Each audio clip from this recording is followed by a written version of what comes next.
everybody. Great to be back with you again. Seahawk boy Mike Barra here for a little more Seahawks news and rumors and updates. And we're going to check in on the Seahawks schedule today. It was released yesterday, of course. That was a really big deal. Everybody was very excited to find out. We already knew who they were going to play, just when, where, what the schedule was going to be. And, I was a little bit surprised. I got to be honest. We'll talk about that as we get into it.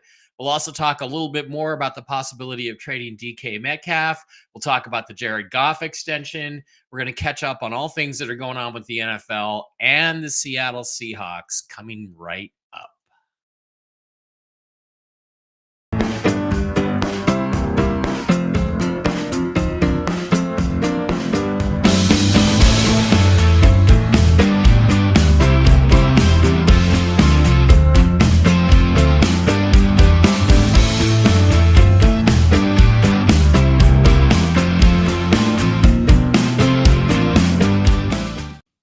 Okay, everybody, welcome back to Seahawk Boys TV. I'm your host, Seahawk Boy Mike Barra here in Las Vegas, Nevada, formerly of Seattle, Washington, a couple of times back and forth. Glad to be out of that gloomy, miserable place. And yes, I'm going to tell you right now that here at Seahawk Boys TV, we are Team Butker. Team Butker, okay? Not Team Woke. Team Butker. Not to get political. I don't want to be political. I'm political enough on all my other sites and accounts and all that stuff. So probably shouldn't have done that. Too late now. All right, let's talk some football because that's something we can all agree on. Well, gosh, something we can all agree on. Nope. I never agree with the majority of what's out there in Seahawkville, Seahawks Twitter, Seahawk land.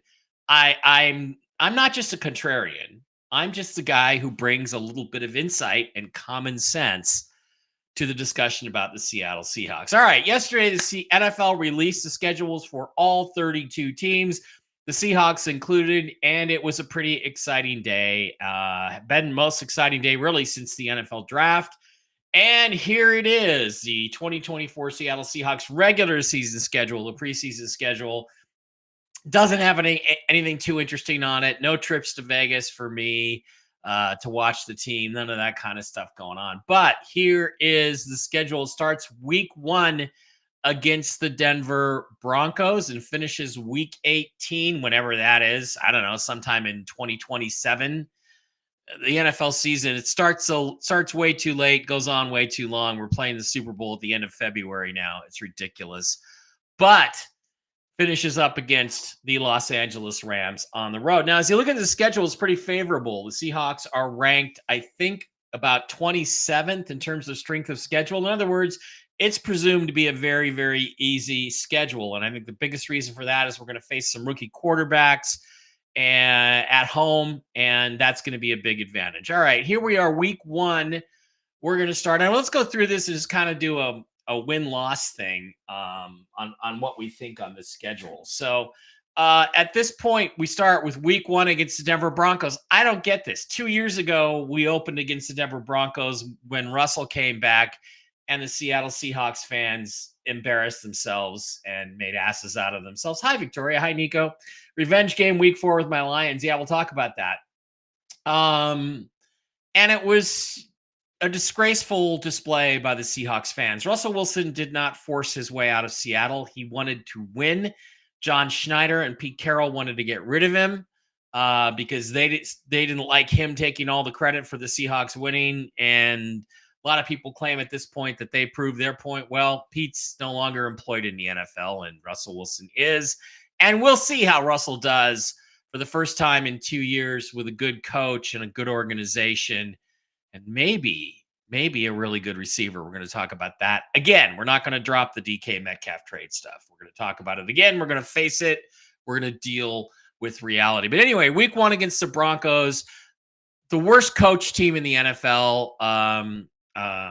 Sean Payton was a disaster last year in Denver. He undermined his quarterback at every turn. Russell still had 26 touchdown passes against only 8 interceptions, a 98.0 passer rating, which is really, really important. And the fact is that he did extremely well given the circumstances. So I didn't watch every game the Broncos played. I saw 2 other touchdown passes that were dropped. I saw 2 more that were taken away on ridiculous calls against the Broncos. I think Russ should have had about 30 touchdowns last year, which is a fairly typical season for him when he's not injured or playing for a guy who doesn't belong in the NFL coaching tree anymore. And I actually don't think Sean Payton does. On top of that, we've got Bo Nix coming for his NFL debut with the Broncos. I like Bo Nix in the draft. My brother Dave loved him. We both thought he was a first round talent. Had he been there at 16 and we would have passed on him, I would have been pissed, really even more pissed than I already am about how bad the Seahawks screwed up their draft and once again failed to get a quarterback. But it's a big ask. That is a big ask. And I think Mike Macdonald is a much better coach than Pete Carroll, and the Seahawks are going to be prepared. And I see that week 1 as a W. It may be a closer game than we think, maybe something like 34-20, because the Broncos have a dearth of talent. They don't have a lot of talent on either side of the ball. They're going to have a hard time competing all season long, and especially in this opening game for Bo Nix. If this game was being played mid-season, I'd say Broncos have a better chance, but it's in Seattle. There will be some enthusiasm for the Mike Macdonald era. And honestly, I think the Seahawks come away with a win. Okay, week 2, they have to go to the New England Patriots. Now, this is going to be really interesting for reasons that are not being discussed. I was team fire Pete Carroll in 2020. I was one of the first people online before Seahawk Boy Mike even existed or the Seahawk Boys TV show even existed. I was telling people that Pete Carroll was the problem and Pete Carroll had to go. And then the organization got behind Pete and John and got rid of Russell Wilson instead, their Hall of Fame franchise quarterback. And the Seahawks did okay for a couple seasons, a couple mediocre, right around 500 seasons with Geno Smith. And everybody, hi, Victoria, bye-bye. And everybody kind of made it out to be like, well, Pete's not that bad. But then finally last year, everybody else, Seahawks retard Nelson, Dan Veens, the field goals, all of the Rob Staten crowd started finally saying, well, Rob was, to be fair, was on it a couple years ago or a year or so ago with me. 2022, I think Rob got on the bandwagon. I was on it in 2020. Pete's the problem. Pete has to go. They finally got rid of Pete. So they are a better coach teams. But one of the things that Pete did, which was an innovation for a West Coast team, and I think is really important, is Pete actually dealt with the time difference.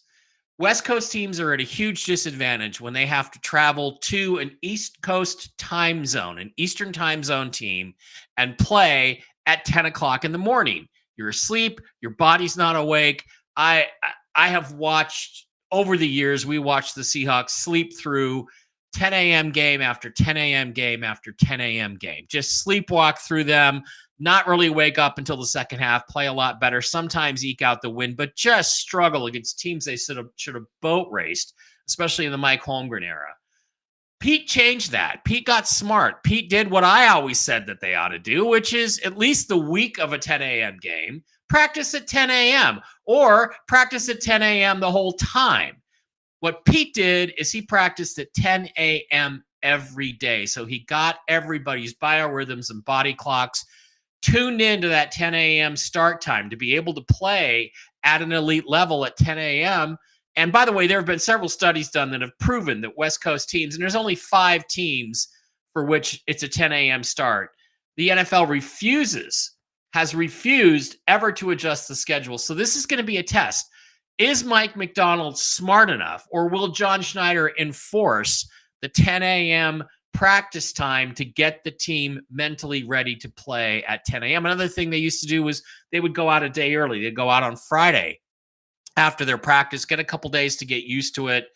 That made a difference. Pete Carroll had a very successful record at 10 a.m. on 10 a.m. games. We'll see. But assuming all that is equal, again, you're facing a bad team who had the 3rd pick in the draft with a quarterback who's going to be making his 2nd start in Drake May. They might start Jacoby Brissett. I'm not afraid of Jacoby Brissett anyway. if he does start, but we might be starting against, playing against Drake May, second week, and a coach who's an overt racist. So I see this, Gerard Mayo, I see this as another opportunity for the Seahawks to pick up a win. I may change this later on if I find out, no, we're practicing at 1 o'clock or 3 o'clock in the afternoon or whatever it is we do. I may change this pick, but right now I'm calling this another W. So I start off the season 2-0. Week 3 against the Dolphins back in Seattle. That's a tough one to call because the Dolphins are better. The Dolphins have more talent. They have Tyreek Hill, but we have some really good corners. This is a game where they're going to have to put Devon Witherspoon on Tyreek Hill to try to slow him down. They're just going to have to one-on-one most of the time, follow him around, try to make his life difficult. That's the only way they're going to stop the Dolphins offense. I expect the Seahawks to be a better coach team defensively and a better team defensively, but I don't know if they can really stop the Dolphins or not. Having said that, the Dolphins don't travel well. They're a soft, warm weather team. It'll probably still be very warm in Seattle. It'll be nice 60, 70 degree day in Seattle. So I actually think this is another win. I think that the Seahawks will play a close, tight game, and they'll come out of this with a win, starting out the season 3-0. And everybody's going to be, oh, look, that Barry guy doesn't know what he's talking about. Week 4, Monday Night Football, the Detroit Lions. The Seahawks have beaten the Lions the last 2 years in Detroit. And again, people talk about a rotational schedule. The NFL doesn't have a rotational schedule. It's ridiculous. This is the 3rd year in a row we've played the Lions on the road in Detroit. That's ridiculous. Fix your schedule so you just rotate every few years. You play the same teams. Forget about, oh, the 3rd place team from this division has to go against the 2nd place team from that division. It's stupid. It doesn't serve any purpose, and it creates these ridiculous situations. I remember in the Russell Wilson era, good God, we played the Carolina Panthers like 7 times, 6 times in Carolina because of the ridiculous scheduling system. Screw that. Just do a regular rotational schedule. Don't worry about records. Play whoever you're going to play that you haven't played recently. The Lions should be coming here if we're going to play them again, or we should not be playing them again. At any rate, the game is scheduled. Nothing we can do about it. But the difference in those 2 games is the Seahawks won them both. They were both shootouts.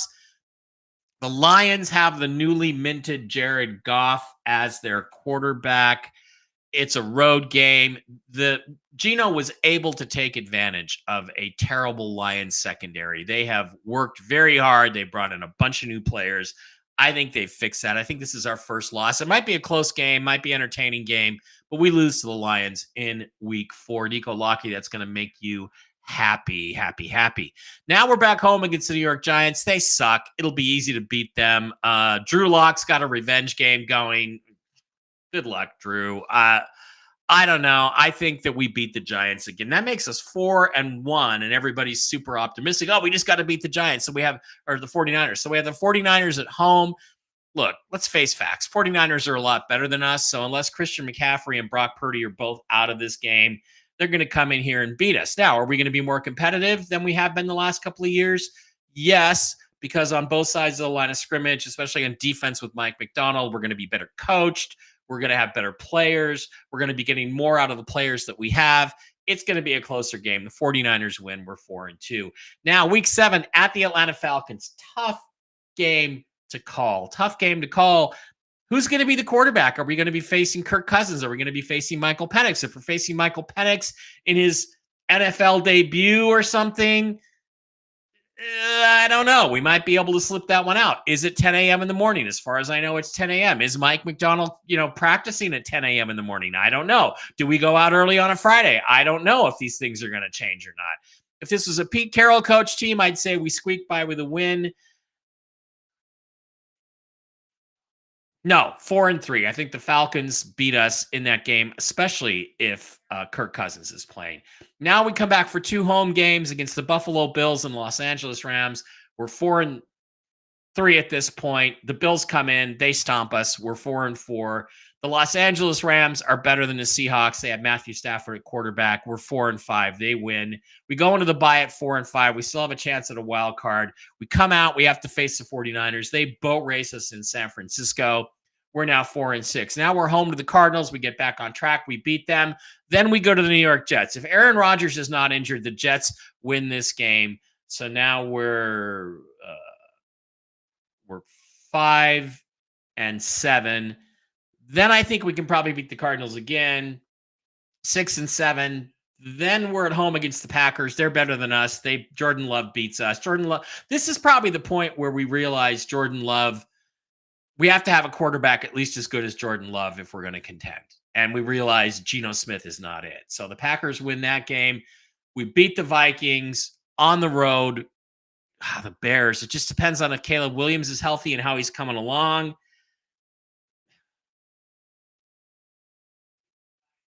10 a.m. Loss. Okay. I got 8-9 at best. 9-8 is possible. But again, I don't see that the Seattle Seahawks are a significantly better team than they were last year. They're just going to be better coached. And so I think they end up in the same category, 7-10, 8-9, 9-8. Guys, I'm sorry. That's just how I see the schedule. And I guess I'll post all that stuff out.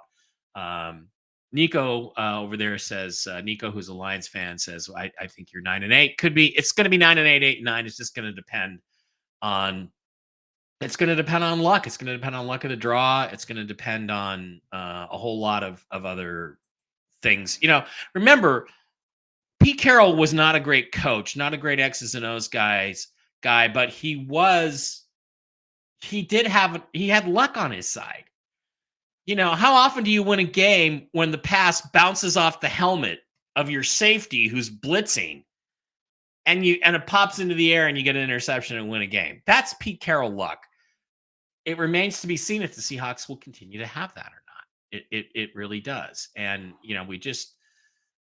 we just don't know. We hope so, but we just don't know. Okay. Sliding on over, please get over to Seahawk Boy Mike Barra over there on Twitter. And follow me over there. Let's get this thing going. I have posted a new poll. I just posted it. Question: which quarterback room would you rather have, the Seattle Seahawks or the Pittsburgh Steelers? So I posted this graphic the other day. The Seahawks quarterback room: Sam Howell and Geno Smith on 2023, 64% completion percentage, 41 touchdowns, 30 interceptions, 85.5 passer rating. Steelers quarterback room: Justin Fields and Russell Wilson, 64% passer rating within a 1 point. 42 touchdowns, only 17 interceptions, 92.1 passer rating. Which quarterback room would you rather have? Please slide on over to Seahawk Boy Mike Barra and take the poll and let me know. Right now, there's 2 votes. It's 1-1. And this is interesting because I put this up here. There's all kinds of quarterback stats, but there's QBR, there's passer rating, there's touchdown interception ratio and all that stuff. I decided on what I think are the most important factors. Yards don't matter. Yards are a fantasy stat. No team has ever won a football game because their quarterback threw for a lot of yards. They do win football games because of touchdowns, interceptions, fumbles, and the touchdown interception ratio is critical. Touchdowns and turnovers decide most football games. And what your quarterback does for you in that department, I think, is really, really critical. So I'm going to call this MBR, or Mike Barra rating. I'm going to include completion percentage, which is important, the touchdowns, the number of touchdowns, the number of interceptions, therefore the touchdown to interception ratio, and the passer rating. And again, I'm not going to talk about QBR. I'm not going to talk about any of this other stuff because it's bullshit. I will say this about passer rating, okay? I have never seen a quarterback have a great game and a bad passer rating, and I've never seen a quarterback have a bad game and a great passer rating. Whatever the formula is, it works. It seems to be accurate. It seems to be a good representation of whether or not a quarterback is good. Okay, other things that happened this week. Jared Goff got a big contract extension. If you slide on over to the Detroit Lions salary cap, they finally have the actual contract in there, which is really interesting. And And as you look at it, his cap hit this year was going to be $32 million. They extended him for, 4 more years. They cleared a bunch of cap space. And as you look at Goff's contract, he's age 30, former number 1 overall pick, very talented player, led his team to a bunch of victories last year. And he comes in with some really, really interesting aspects of this contract. There's like $55 million a year is the average, and a lot of people focus on that. Hang on, this will load. A lot of people focus on that. 70 some million of it is guaranteed, and everybody's making a big stink out of this. Oh, Jared Goff's not that good. Well, he's really pretty damn good, and we're going to show that in a minute.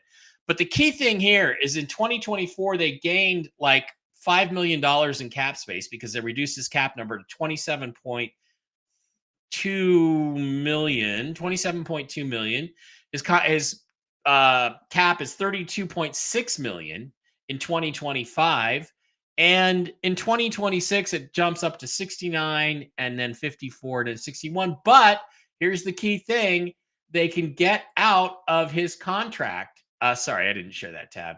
They can get out in the third year with a $5.8 million cap savings. So even though they might have a lot of dead money has mostly already been paid in terms of bonuses and things like that. It's not, you don't actually have to write a check for that. They can save $5.8 million under the cap if Jared Goff falls apart, which I don't think Jared Goff is going to do. So this came out, and then a bunch of other people on Seahawks Twitter, including Seahawks Retard Nelson and Dan Veens, and these guys started making these statements like, well, what does this mean for Geno Smith?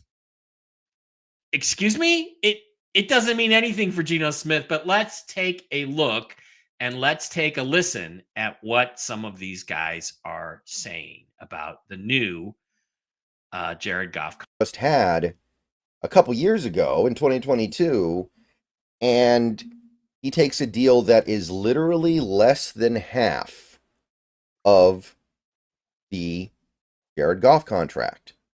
Literally less than half. So the first thing I want to say in this video, the first thing I'm getting to here is, if you did not believe that Geno Smith gave a discount relative to what he could have gotten when he took that contract a little more than a year ago, look at this, okay? And again, I want to remind people, I've never seen a single person argue that current Jared Goff is a tier 1 quarterback. And honestly, again, I don't see very many people even saying he's on the next tier either. Okay, I'm going to argue that. Jared Goff is a tier 1 quarterback. If you look at MBR, Mike Barra rating, he is the 8th best quarterback in the league last year. He's improved his game tremendously. He performs under pressure. He wins big games. The Lions lost a chance to go to the Super Bowl because of the coach, not because of Jared Goff's performance. Jared Goff did everything you could conceivably ask him to do to get his team back to his, what would have been his second Super Bowl appearance, and pray victory. But Dan Campbell screwed it up. So I will say this. I will say that as far as I'm concerned, Jared Goff is a tier 1 or marginal tier 2 quarterback. He's a top 10 quarterback in this league. Everything says so. We'll talk about that in a minute. All right, let's go. Either at best, he's third tier. Honestly, I think Geno's a better quarterback than Jared Goff. Now, some people might not agree with that, but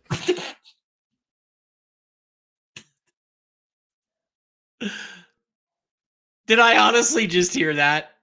Did I literally just hear that from Seahawks Retard Nelson? I'm sorry. I've got to rewind that. I got to rewind that. I got to make that bigger. I got to see.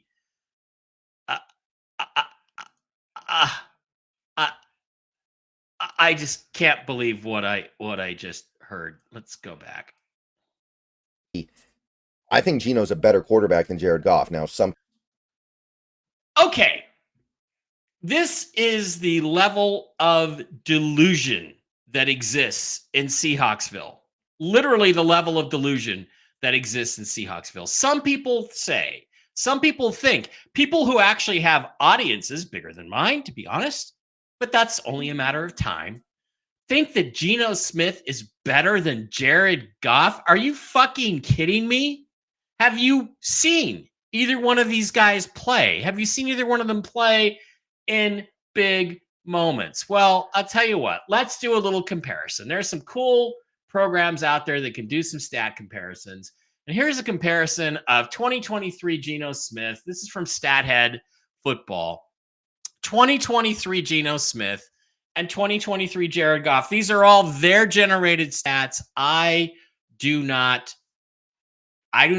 generate them. Okay. Games played 17 to 15. Okay. AV. I'm not sure what AV means. I'm not sure what that stat is. But quarterback record. Geno Smith, 8-7 last year. Jared Goff, 12-5, and should have been 13-5 and in the Super Bowl if it wasn't for Dan Campbell. Completion percentage, I think a critical MBR stat, 67.3 to 64.7. Passing yards.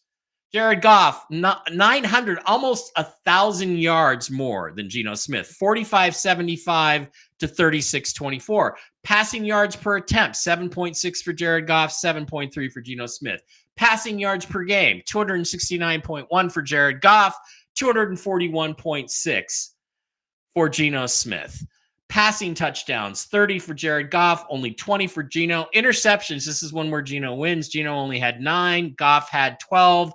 But I will point out that Jared Goff had not only 2 more games, he had more than 100 more pass attempts, actual pass attempts than Geno Smith. So you're going to get a few more interceptions. What's critical is the touchdown to interception ratio. And let's slide over real quick and look at the touchdown interception ratio. Geno's was 4, higher is better in this case. Geno's was 2.22. Jared Goff's was 2.5. So even though he threw the ball more than 100 times more and played more games, he had a lower touchdown to interception ratio than Geno Smith, which I think is actually a really critical stat. So he's better at that. Quarterback rating, 97.9 for Jared Goff. Where the fuck? 97.9 for Jared Goff, 92.1 for Geno Smith. Rushing attempts, Geno ran the ball 5 times more. He ran for a lot more yards. Goff is not a scrambler. He's a pocket passer. Fantasy points don't matter. Geno went to the Pro Bowl. Jared Goff didn't. How does Jared Goff not go to the Pro Bowl when he's better in every way? So let's review this. 12-5 record, 67.3 to 64.7 completion percentage, 4,575 yards to 3,624, 7.6 yards per attempt to 7.3, 269 yards per game to 241 yards per game, 30 touchdowns to 20, 12 interceptions to 9, touchdown interception ratio 2.5 for Goff, 2.22 for Geno. Goff wins that. And quarterback rating 97.9 to 92.1 for Geno Smith. It is beyond irrational. It is beyond irrational to say that Geno Smith is as good as Jared Goff, much less better than Jared Goff. I mean, it's just absolutely crazy. And the more let me upload something. The more I look at this stuff, the more I hear this kind of stuff from people, I just wonder, what planet are they on? Like, what planet is Seahawks retard Nelson on that he thinks that they even compare? Goff was the first overall pick in the draft. Geno Smith was a 2nd round pick. That shows you what the scouts thought of their relative talents. Goff can make every throw that you would want a quarterback to make, including over the middle. He's got Sam Laporta at tight end, who he added this year, and Amon-Ra St. Brown. Geno actually probably has better overall talent to deal with DK Metcalf and Tyler Lockett and Jackson Smith-Njigba and Noah Fant. He's probably got better overall talent offensively, and certainly with Ken Walker and Zach Charbonnet at running back, he's got the better tools. Yet Goff is superior in every way, shape, and form. And it's beyond me that anybody can even think this about Geno Smith. Now, am I saying Geno Smith is terrible? No, he's mid. If you look at Geno's, let me add this in. If you look at Geno's stats and compare them in some other ways, Geno comes out about middle of the pack here. Let's get this going. All right. There. Geno, if you look at Mike Barra rating, MBR, okay?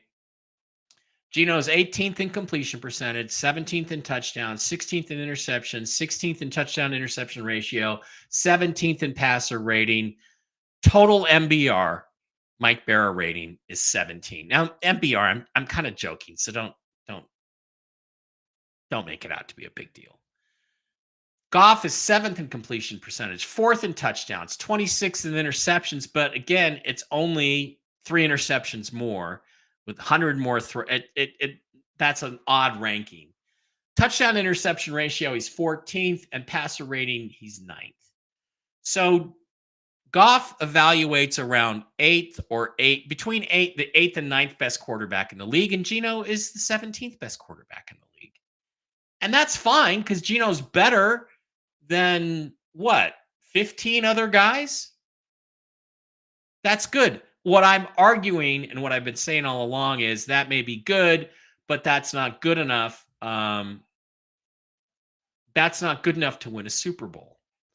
So I left the cap hit part off of the Jared Goff comparison. What we now know, we can now go take a look at the relative cap hits.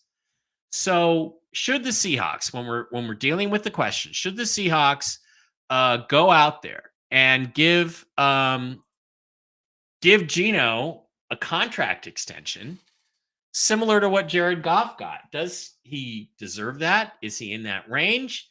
Well, again, when you go look at Jared Goff's contract in 2024, he's got a $27.2 million cap hit. In 2025, it's 32.6. It's only 32.6. He'll be 31. Geno, if you slide over to the Seahawks salary cap, Geno is 34 years old. And right now, his cap hit is 26.4. So actually, he's slightly, they're right about the same cap hit. But Goff is clearly the better player. And if you look at 2025, Geno's cap hit balloons, absolutely balloons to $38.5 million. That is more than Jared Goff's $32.6 million. So are you really going to pay an older player the same amount or actually more money in terms of cap space in 2025 to keep Geno Smith around? So first of all, the statement that Geno Smith is better than Jared Goff is ludicrous and idiotic and stupid. I'm not saying Brandon is stupid. Okay, yeah, I am. But the bottom line is you can't compare these two players. And paying Geno Smith anywhere close to what Jared Goff is getting in 2025 is insanity. It's absolute insanity. So what is the best path forward for the Seattle Seahawks? Well, this is kind of interesting because as you get into it, and you look at, you look at what's been going on around the league, and we got this really interesting report out. Let me see if I can find it here. We got this really interesting report out this week that Draymond Jones was his agent said, or his coach said, that Draymond Jones was actually working out and losing weight so that he could play edge this year. Okay. This is what actually came out. This is an update. This is a report from Hawksmania, who I'm learning to like Hawksmania. At least he's not completely delusional like Seahawks Brandon Nelson. He's being prepared to play edge or outside linebacker this season per his trainer, Jackson Hayes.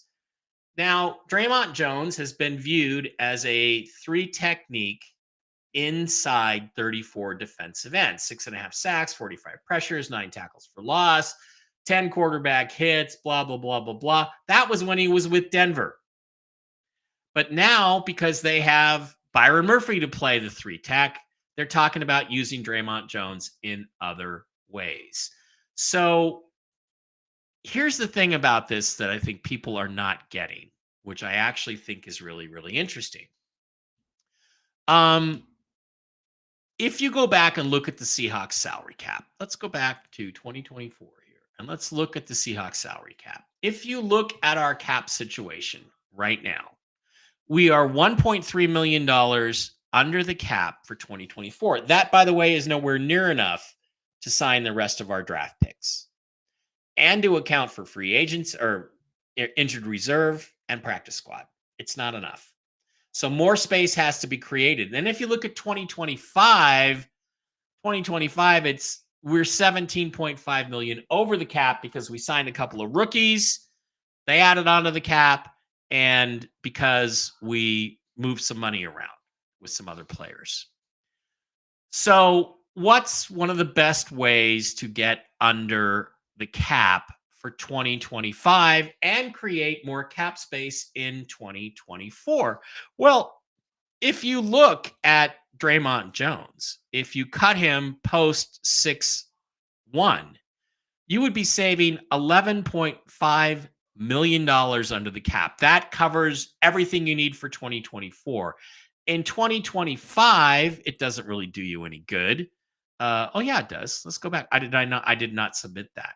In 2025, it takes you down from being 17 million over the cap to only 1 million over the cap. So if you were thinking about cutting costs and getting cap space for this year and for next year, one of the first things you would do is you would go and cut Draymond Jones post 6-1. But the Seahawks aren't doing that.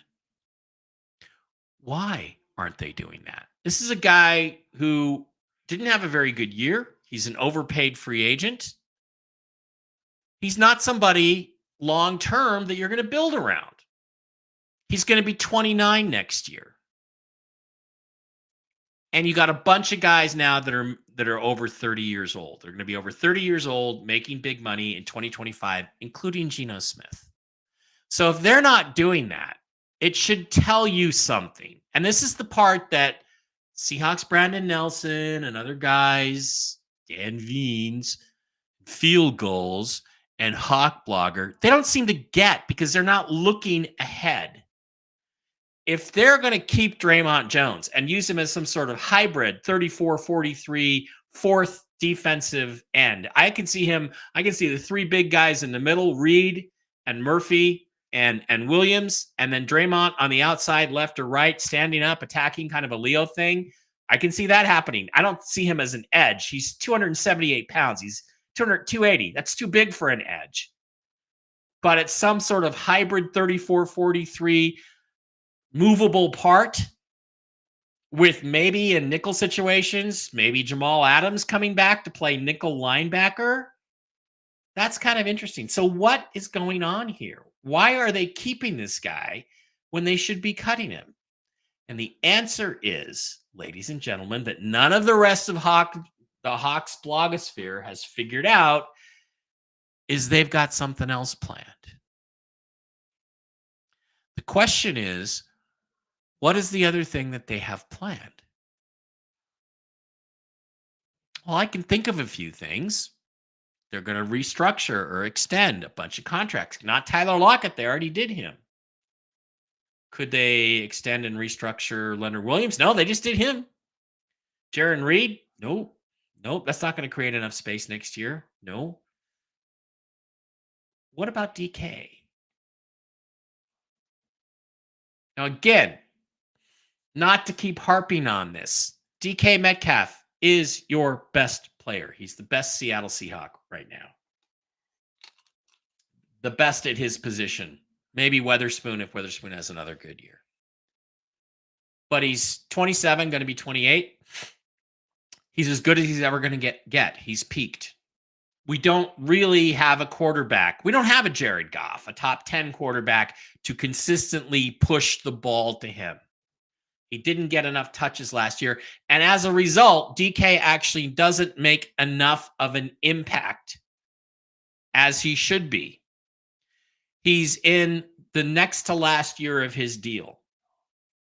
He's going to have to get a big raise. And the Lions just gave Amon-Ra St. Brown $30 million a year. DK is going to want what Amon-Ra St. Brown is making, and he probably deserves it because he's just as good, if not a better player than Amon-Ra St. Brown.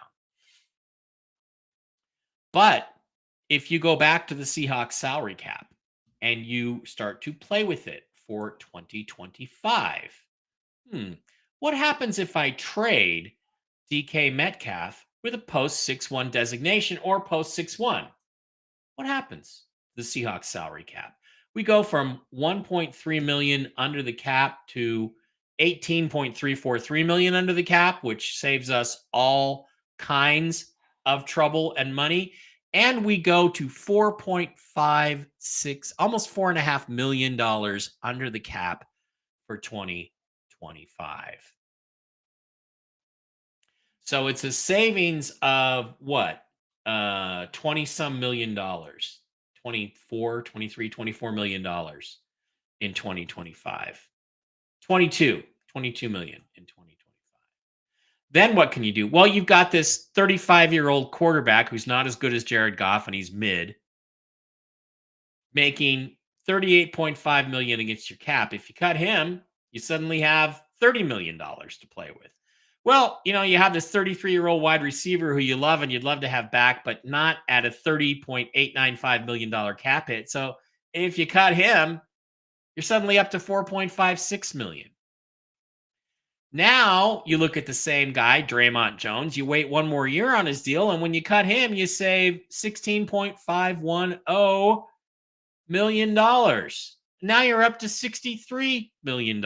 And you have a fat, old, 31-year-old overpaid defensive lineman. If you cut him, you save $12.5 million under the cap. And don't talk to me about dead money. Dead money doesn't fucking matter. You don't have to pay it. It's just a bookkeeping thing. The only thing that matters is cap space.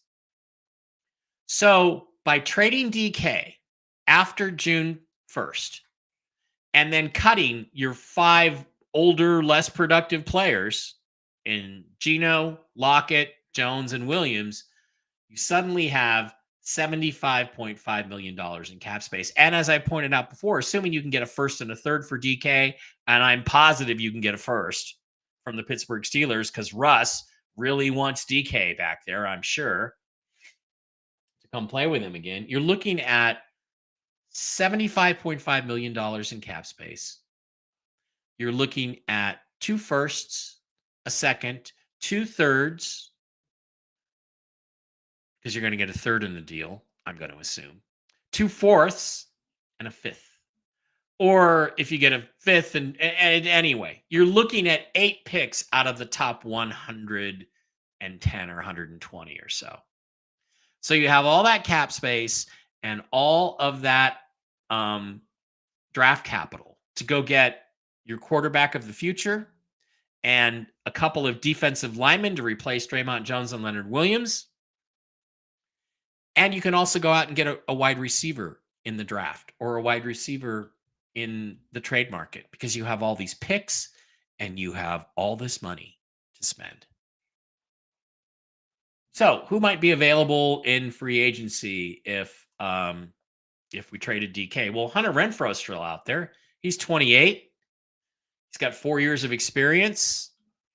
He's unrestricted. Michael Thomas is unrestricted. These guys you could bring in on 1-year deals. McCole Hardman, Randall Cobb. You could bring these guys, Marquise Goodwin.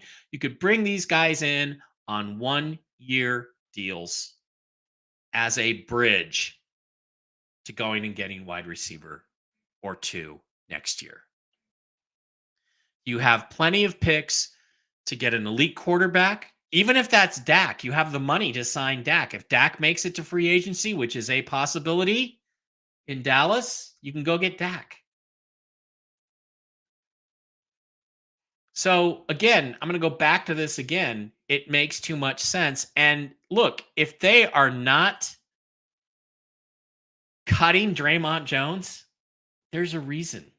It's because they have plans to do something else. And I don't think that restructuring and extending a bunch of 2024 over 30-year-old guys, it's not, there's no room on the roster. Let's go back and look. There, I mean, where on the roster do you see guys where you can make more cap space for 2024 and or 2025? DK is the only place. And you're not going to really, you're going to be, you could probably give him a new deal, but you'd be overpaying for an aging player who's already as good as he's going to get. He's not improving. So I have a suspicion. That there is a little more to this whole thing than meets the eye. I feel like there's more to this whole thing than meets the eye. Okay, there is one more thing I wanted to talk about before we get out of here. Which is that a story came out because there's been rumors going around. By the way, the Seahawks have 4 primetime games. I gave the over-under at 3. They went over. I would have taken the under. I'm surprised. But a reporter, a guy named Michael Sean Dugar, who I don't like very much because he's pretty much racist, came out with an interesting story a couple days ago, May 14th, 2 days ago. He said, this echoes what John, meaning John Schneider, recently said, and it suggests 2 things. There's a weird disconnect between the front office and the coaching staff on a massive acquisition. Odd roster construction considering Jordan Brooks was just drafted, and KJ and Bobby were under contract for multiple years. And what he's talking about is the debate that went on in the front office over the acquisition of Jamal Adams in, 2021. The front office from the day they traded for him. Many of those people up there, pro personnel and scouting, and general manager John Schneider himself, wanted to see Jamal Adams as a linebacker, not Jamal Adams, the safety, said Brock Heward. The thought was, let's get this guy around the line of scrimmage. Hey, Pete, you love to play guys to guys' unique strengths. Play this guy around the line of scrimmage. Do not put him in too deep. Do not put Edward Scissorhands back there to try and catch the football. Put Edward Scissorhands around the line of scrimmage to cut people's legs off because that's what this guy's good at. And instead, guess what he played? Safety, safety, safety. Now, that is pretty fascinating stuff. And what it means or what it implies is what I was saying all along, which is that Pete Carroll's out of control the last couple of years. Now, the first year, they used Jamal Adams around the line of scrimmage. He attacked the quarterback. He had 9.5 sacks, which was an NFL record in a league that is 100 years old. He set the record for sacks by a defensive back and 11 tackles for loss that season. And then they stopped using him that way. And yeah, he got injured and he missed games. And I'm like, dude, what? Why aren't we using this guy to do? Let's forget about him as a safety. Let's make him a nickel linebacker. Bring him in passing situations and attack the line of scrimmage, or even put him next to Bobby. You got Bobby in the middle. He's pretty good against the run. We'll have Jamal just go attack the football. And the last 2 years, they didn't do that. They didn't do that. So it makes complete sense now that you have a new head coach, a defensive-minded head coach with different ideas about how to play defense. It makes a lot of sense that they're now talking to Jamal Adams about the possibility of coming back. Now, there are lots of other teams that need safeties, the Bills among them. I suspect he might sign with the Bills.